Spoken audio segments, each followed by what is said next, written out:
பிரியன், இப்போ ஒரு முறை திருமாவளவன் அவர்கள் சொன்னார், நாங்களாம் கூட்டணிக்குள்ள இருக்கிறோம், கூட்டணிக்கு வெளியில இருந்து கடைசி வரை இருக்கிறதுல ஒரு பெரிய லாபம் இருக்கும், எல்லாம் வருவாங்க ஆஃபர், ஆனா நம்ம சிலதெல்லாம் விட்டுட்டு கொள்கைக்காக இருக்கோம் அப்படின்ற ஒரு துணியில பேசியிருந்தாங்க. இன்னைக்கு அந்த இடத்துல தேமுதிக வெளியில இருக்கு, எல்லா கட்சியும் அழைப்புன்றது. இப்போ கூட்டி கணக்கு எது பார்த்தாலும் என்ன இடங்களா, இல்ல காங்கிரஸ் முடிவா, இல்ல ஆஃபரை பாக்குறாங்களா, இல்லை அவங்கள கோமா சொல்கிறாங்க, அப்படிலாம் ஒன்றுமே இல்லை, நாங்கள் அறிவிப்போம், அப்படிலாம் எதுவும் சொல்லாதீங்கன்ற தன்மையும் நீங்கள் எப்படி இதை புரிஞ்சுக்கிறீங்க? அது இந்த எலெக்ஷனோட முக்கியத்துவத்தை காமிக்கிறது. பைபோலார் பாலிடிக்ஸ்லேருந்து ஷிஃப்டாக இருக்குது ஆக்சுவலாக தமிழ்நாடு பாலிடிக்ஸ். ஓகே, ஸோ அதோட இம்பார்ட்டன்ஸ் இது காமிக்குது ஆக்சுவலாக. ஆனால் வந்திருக்கிற புது பிளேயர் என்ன மாதிரி டேமேஜ் பண்ணுவார் அப்படின்ற ஒரு விஷயம் இருக்குது. அதில் தான் இப்போ எல்லாமே அவரை ஒரு வாய்ப்பாக வச்சுட்டு எல்லாருமே கேம் ஆடிட்டுருக்காங்க. அங்கே போயிடுவோம் காங்கிரஸ் உட்பட அதுதானே பண்ணுறாங்க. ஆட்சியில் பங்கு கொடுக்குறீங்களா இல்லையா, அதிகாரங்கள் கொடுக்குறீங்களா இல்லையா, அங்கே ஒரு பக்கம் பிரவீன் சக்கரவர்த்தி என்னெல்லாம் உங்கள் டிவியில் பேசிகிட்டு இருக்கார், அந்த மாதிரி பல விஷயங்கள் போயிட்டுருக்கு இல்லையா. ஸோ அதனால் பாயிண்ட் என்னென்னா அந்த விஜய் இங்கே வந்தது தமிழ்நாடு பாலிடிக்ஸை கொஞ்சம் திசை மாற்றிருக்கு. அவருக்கு செல்வாக்கு என்ன இருக்குது, அவருக்கு யார் ஓட்டு வரும், இதெல்லாம் ஒரு விவாதத்துக்குரிய ஒரு விஷயம். ஆனால் அவர் வந்திருக்கிறதுனால இந்த பைபோலார் பாலிடிக்ஸ் கொஞ்சம் ஒரு இதுக்கு தாக்குதலுக்கு உள்ளாயிருக்கு ஆக்சுவலாக. ஸோ சில கட்சிகளுக்கு அட்வான்டேஜாக இருக்குது. அது காங்கிரஸுக்கு முக்கியமாக அட்வான்டேஜாக இருக்குது. ஓகே, இப்போ காங்கிரஸ் இப்போ இந்த மாதிரியான ஒரு கேம் ப்ளே பண்ண வேண்டிய அவசியமே இல்லை. இதுவே போன எலெக்ஷனில் அவங்க இது மாதிரி ப்ளே பண்ணாங்களா? இல்லை, உடனே சேர்ந்துட்டாங்க, எல்லாம் முடிஞ்சு போச்சு. இல்லை, பட் இந்த எலெக்ஷன்ஸில் அவங்க கேட்கக்கூடாதுன்னெலாம் கிடையாது, அதிக சீட்லாம் கேட்குறதுலாம் அவங்க உரிமை தான், அது வேறு விஷயம். பட் இதை தேமுதிகவோட லிங்க் பண்ணுறதுனா தேமுதிகவோட விஷயம் என்னென்னா, தேமுதிக இந்த எலெக்ஷன்ஸ் ஏன் முக்கியம் அப்படின்னு சொன்னால், விஜய் எவ்வளோ டேமேஜ் பண்ணுவார் தெரியாது இல்லையா. அப்போ 500 ஓட்டோ 1000 ஓட்டோ எல்லாமே முக்கியமாக இருக்குது. ஓகே, எவ்வளோ கட்சியும் நீங்கள் சேர்க்குறீங்க, எதிராளியை எவ்வளோ பலவீனமாக்குறீங்கிறது இங்கே ரொம்ப முக்கியம். அப்போ அதில் தான் இங்கே கேம் ஆடி. அப்போ 500 ஓட்டு 1000 ஓட்டு உங்களோட ஷேர்னா அதுக்கு தகுந்த சீட்டுன்னு தானே பேசப்படும். ஆனால் ஏன் இது இன்னும் அப்படி ஏன் ஒரு முடிவுக்கு வராமல் இருக்கு, என்ன காரணம்? இல்லை, அது ரெண்டு அதாவது திமுக அதிமுக ரெண்டு கூட்டணியுமே வெற்றியை நோக்கி போகும்போது 1000 ஓட்டோ 500 ஓட்டோ முக்கியம்ங்கிறது பல பேரை சேர்க்குறாங்க வச்சுக்கோங்க. இப்போ தினகரனை சேர்த்ததுனால ஒரு குறிப்பிட்ட ஏரியாவில் அவங்களுக்கு அட்வான்டேஜ் இருக்கலாம். தேமுதிகவை சேர்த்ததுனால ஒரு காஸ்ட் நியூட்ரல் பார்ட்டியாக இருக்குது. எந்த ஜாதி நெகட்டிவ் ஓட்டு கிடையாது. தேமுதிகவுக்கு நெகட்டிவ் ஓட்டு கிடையாது. தேமுதிகவை நீங்கள் கூட்டணியில் சேர்த்துட்டீங்கன்னா இந்த ஜாதி உங்களுக்கு ஓட்டு போட மாட்டான், அந்த ஜாதி உங்களுக்கு ஓட்டு போட மாட்டான்ற விஷயம் கிடையாது. யோசிக்க தேவையில்லை, அப்படி தேவையில்லை. பரவலா உங்களுக்கு தமிழ்நாடு முழுக்க பரவலா அவருக்கு ஒரு ஓட்டு இருக்கு, அவங்களுக்கு ஒரு ஓட்டு இருக்கு. அது 2000 இருக்கலாம், 1000 இருக்கலாம், இல்லை 3000 கூட இருக்கலாம். விஜயகாந்த் இருந்தபோது உங்களுக்கு வன்னியர்கள் ப்ளஸ் பட்டியலினம் ரெண்டு பேருமே போத் விருதாச்சலத்திலையும் ரிஷிவந்தியத்திலையும் அவரோட பிரச்சாரத்திலே போயிருக்கேன். ரெண்டு தரப்புமே அவரை அப்படி கொண்டாடினாங்க ஆக்சுவலாக. அதெல்லாம் பெரிய விஷயம். அதே சப்போர்ட் பேஸை இப்போ மெயின்டைன் பண்றாங்களான்னா கண்டிப்பா அதுக்கான ஒரு சந்தேகம் பிரியன். இப்போ பாமக இருக்குல்ல, அவங்க நினைச்சிருந்தா கூட அப்படி ஒரு டிலே பண்ணியிருக்கலாம். ஆனால் இமீடியட்டா இபிஎஸ் அவங்கள பாக்குறாங்க, ஒப்பந்தம் முடியுது இல்லை. அது மாதிரி ஏன் தேமுதிகவுக்கு முடியாததுக்கு என்ன காரணம்? ஏன் அதை எப்படி? பாமகவையும் நீங்க தேமுதிகவை ஒப்பிட முடியாது. அது ஒரு குறிப்பிட்ட ஏரியாக்குள்ள ஆப்ரேட் ஆகிற பார்ட்டி. இது இமீடியட்டா ஆமா, இவங்க பேன் தமிழ்நாட்டில் இருக்காங்க, தமிழ்நாடு முழுக்க இருக்காங்க. அவங்க எல்லா ஏரியாலும் இருக்காங்க சொல்ல முடியாது. மத்திய வட மாவட்டங்கள்ல கொஞ்சம், அப்புறம் சேலம் டிஸ்ட்ரிக்ட், தருமபுரி, அதோட தான் அவங்க. சவுத்துல பாமகவுக்கு என்ன இருக்கு? சவுத் அப்படி கிடையாது. தேமுதிகவுக்கான டிமாண்ட் அதிகமாயிடுச்சு. அதான் அவங்களுக்கு பேன் தமிழ்நாடு முழுக்க ஏதோ ஒரு ஓட்டு இருக்கு சார் அவங்களுக்கு. அந்த ஓட்டை வச்சு அவங்க சில போது அது 0.43% இருக்கலாம். போட்டி போற இடத்த பொறுத்து இருக்கு. நீங்க சொல்லுவது விஜய் வந்ததுனால ஒரு டேமேஜ் கண்ட்ரோல் மாதிரி தேவைப்படுறாங்க. தேமுதிக புரிஞ்சிருக்கு, திமுகவுக்கும் தேவைப்படுறாங்க, அதிமுகவுக்கும் தேவைப்படுறாங்க. ஸோ அந்த விதை வச்சுட்டு பிரேமலதா சத்ரியனாவோ சாணக்கியனாவோ மாறுறாங்க வச்சுக்கோங்களேன்.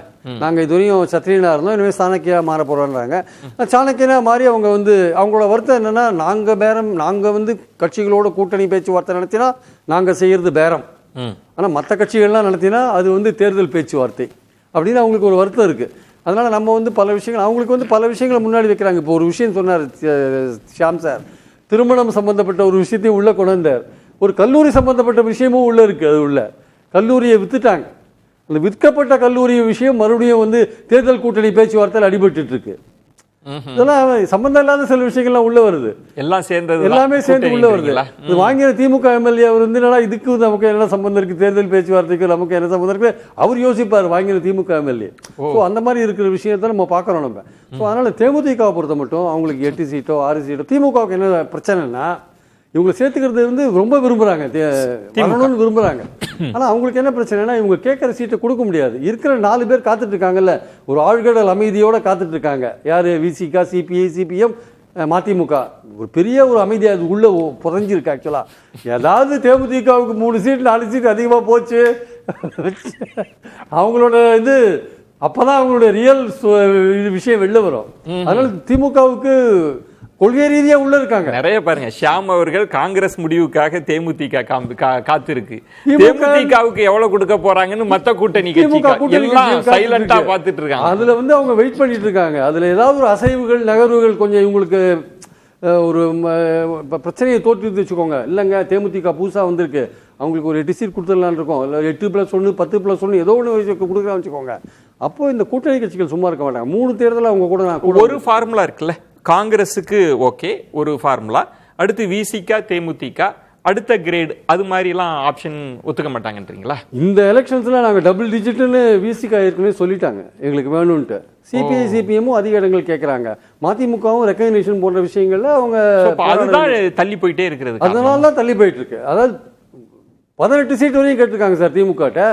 18 வரையும் கேட்டிருக்காங்க. அதை வந்து இப்ப 8 குறைச்சிருக்காங்க. ஆக்சுவலா அந்த 8 வந்து திமுகவுக்கு பிரச்சனையா இருக்கு. ஏன்னா இவங்களுக்கு 8ன்னா அப்ப சிபிஐ சிபிஎம் எம்டிஎம்கே அவங்க எல்லாருக்கும் 8 கொடுக்க வேண்டியிருக்கும்ல. இதுல நம்ம திமுக மட்டும் பேசுறோமே, ஒருவேளை அதிமுக அவங்க ஒரு வியூகத்துல நாங்க 10 தரோம் அப்படின்ற மாதிரி வந்துருச்சுன்னா திரும்பவும் டிமாண்ட் ஏறி அவங்க பாஜகவோடய அவங்க சீட் ஷேரிங்க வந்து ஒழுங்கா முடிக்க முடியாது திண்டாடுறாங்க அதிமுக. அவங்க 60லேருந்து இறங்கி 40 வந்து 35க்கும் 40க்கு இடையில ஊசலாட்டம் ஆடி அவங்களுக்கு வந்து பாஜகவே ஃபைனலைஸ் பண்ண முடியாது இருக்காங்க. இந்த 2 கட்சிகளுக்கு என்ன சார் பிரச்சனை தெரியுமா சார்? அவங்க போட்டி இவங்க கொடுத்தா கூட்டணி கட்சிகளுக்கு அதிகாரங்கள் கொடுக்க அவங்க போட்டி போடுற தொகுதிகள் எண்ணிக்கை குறைய அவங்க மெஜாரிட்டி வாங்குறதுக்கான வாய்ப்பும் குறைஞ்சிட்டே இருக்கு. இயல்பாவே அது கூட்டணி ஆட்சிக்கு போயிடும். அந்த நிலைமைக்கு போக கூடாதுன்னு திமுகவும் கேர்ஃபுல்லா இருக்காங்க, அதிமுகவும் கேர்ஃபுல்லா இருக்காங்க. அதனாலதான் தேமுதிகவோட டிமாண்ட் இருக்குல்ல, அதை ஏத்துக்கிறதுல 2 கட்சிக்கும் ஒரு தயக்கம் இருக்கு. அதனால தேமுதிக வந்து இன்டெஃபரண்டா டிலே பண்ணிட்டு போனா வச்சுக்கோங்களேன். இப்போ 2 பேருமே கைவிட்டாங்க வச்சுக்கோங்க. துரைமுருகன் வீட்டுல போயிட்டு கடைசி கட்டத்தில் தேமுதிக கதவை தட்டாங்க பாத்தீங்களா, அந்த மாதிரியான சுச்சுவேஷன்லாம் வந்துடும். பிரேமலதாவுக்கும் ஒரு கட் ஆஃப் பீரியட் வேணும். பிரேமலதாவுக்கும் ஒரு கட் ஆஃப் பீரியட் அவங்களே நிர்ணயிச்சுக்கணும்.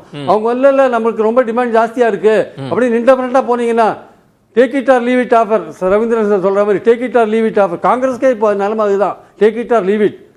அதுதான் திமுக சொல்றாங்க, take it or leave it. தேமுதிகவுக்கும் டேக் இட் ஆர் லீவ் இட்னு ஒரு விஷயத்தில் தெளிவா இருக்கார். என்னால எந்த கட்சியும் வெளில போக கூடாது, நீங்களா போனீங்கன்னா பரவாயில்ல, எங்களுக்கு ஒன்றும் கவலை இல்லை. ஓஹோ, ஷியாம் அவர்களுக்கு தெரியாதுல்ல, எல்லாருக்குமே தெரியும். திமுக அதிமுகவும் சேர்ந்து உள்ளடி வேலையில பல கட்சிகளை வந்து எக்ஸிட் பண்ண வரலாறு நம்ம பார்த்திருக்கோம். கலைஞர் நிகழ்ச்சியிலே ஷியாம் ஒன்னு சொன்னாரு, 2 பேருமே சேர்ந்து ஓகேப்பா இந்த ஆட்டத்தை நமக்குள்ள முடிச்சுக்கலாம்ட்டு. பாக்கியவர்கள்ட்ட போறதுக்கு முன்னாடி ரவீந்திரன் எனக்கு ரொம்ப சுருக்கமா சொல்லுங்க. பிரியன் சொன்னது தேமுதிகவை பேன் தமிழ்நாடா பாக்குறாங்க, எல்லா பகுதிகளிலையும் 2000 5000 அப்படின்னு அப்படி பாக்குறாங்களா? நீங்க சொன்னீங்களே இந்த மைக்ரோ அளவுல அவங்க செறிவா அவங்க பின்னணி அப்படின்னு வச்சு பாக்குறாங்களா? என்ன கணக்குல திமுக அதிமுக பாக்குது? சுருக்கமா சொல்லுங்க, பாக்கிட்ட போனோம். திமுக பொறுத்தளவுல பேன் தமிழ்நாடு இருக்குது, ஓகே. பட் சோசியல் போலரைசேஷன்ல அவங்க இப்ப வெற்றி பெற்றிருக்கக்கூடிய அவங்களுக்கு நார்த்லயும் வெஸ்ட்லயும் வந்து தேமுதிக இருந்தா அவங்க பண்ணக்கூடிய ப்ரோ வெள்ளாள கவுண்டர் ப்ரோ வன்னியர் அரசியலோட நான் வெள்ளாள கவுண்டரையும் நான் வன்னியர்களையும் கன்சால்டேட் பண்றது ரொம்ப லகுவா போயிடும் அவங்களுக்கு. அதுக்காக காத்திருக்காங்க கண்டிப்பா.